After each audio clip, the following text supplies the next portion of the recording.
willing to employ them. And that's the other thing that keeping us in the superpower position helps prevent is another nuclear arms race. Because there are a lot of countries that don't have nuclear weapons that are relying on us to protect them. And if they think that we can't, then they're likely to develop their own nukes. One of the biggest and most disastrous military moments in the modern era is Biden's withdrawal from Afghanistan. Yes.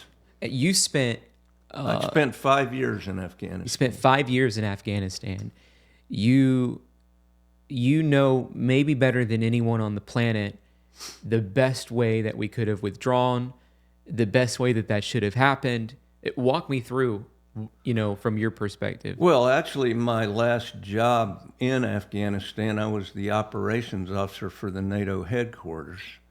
And we could see the writing on the wall. This was during the Obama administration, and it looked like, we're going to pull the plug on this thing pretty quick.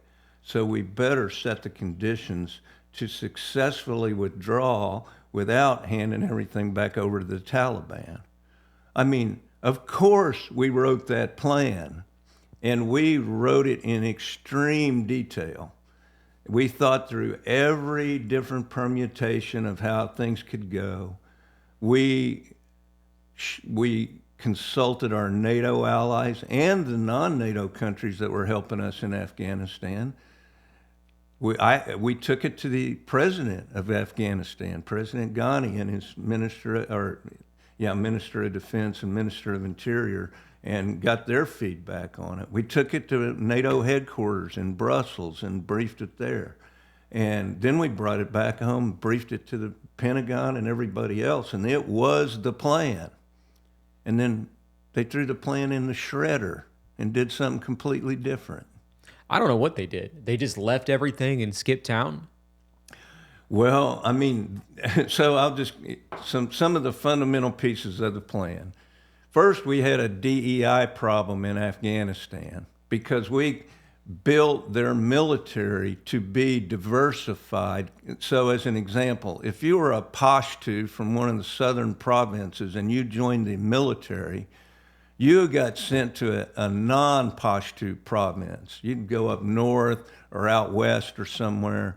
And they did that because they were concerned that we train these guys up in these modern military tactics and we give them this modern equipment, and now they just go back to working for a warlord again because it's so tribal there.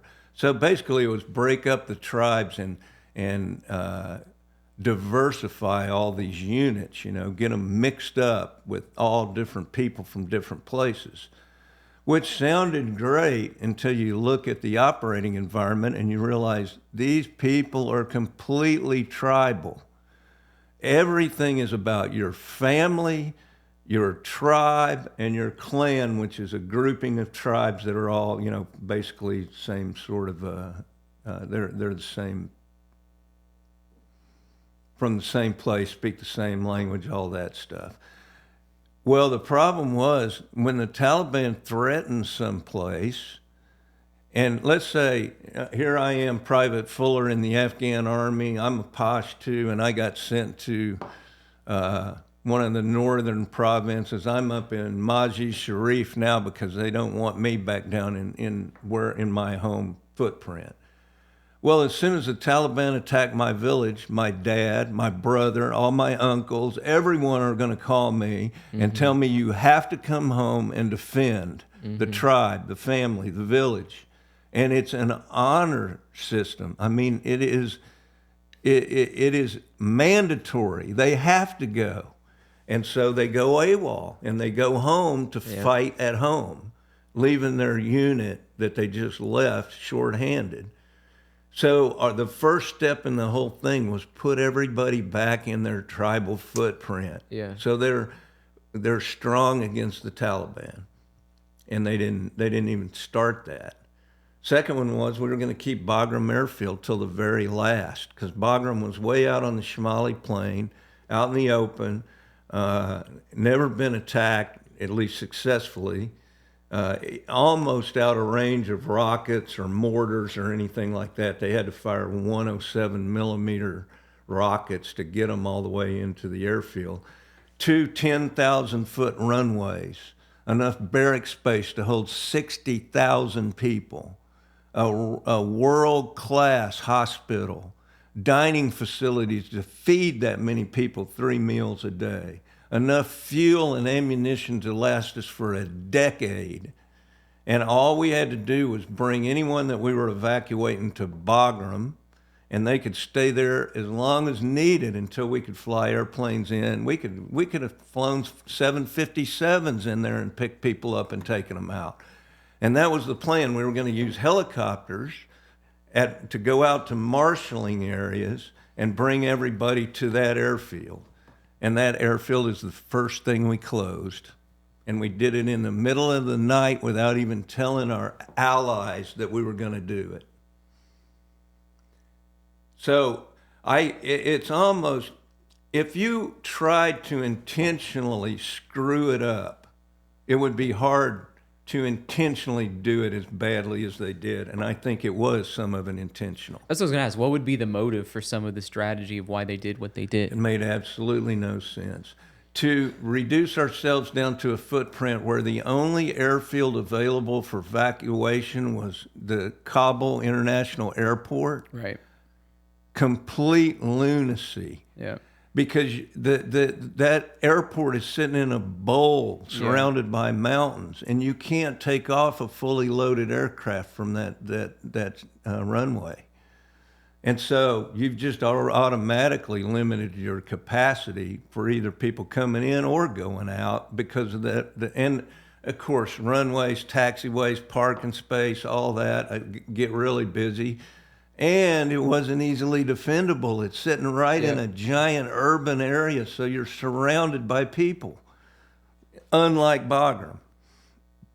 So yeah, it seems like an intentionally stupid decision. Yeah. And did you know that that nation basically was going to reject forms of democracy and they wanted the Taliban, or what was that dynamic like? No, the Afghans hate the Taliban. No, they don't want them in charge. But they also understood that if they're not in charge, who's going to be, And really, it's who's the strongest gets to run the show. And so we were hoping that would be the Afghan government, the Afghan Army. And in time, we could have got there. But we abandoned the project, in midstream. Anybody knows that if you're gonna change the governmental structure and history of a country, it's going to take some time. You're not going to just flip a switch.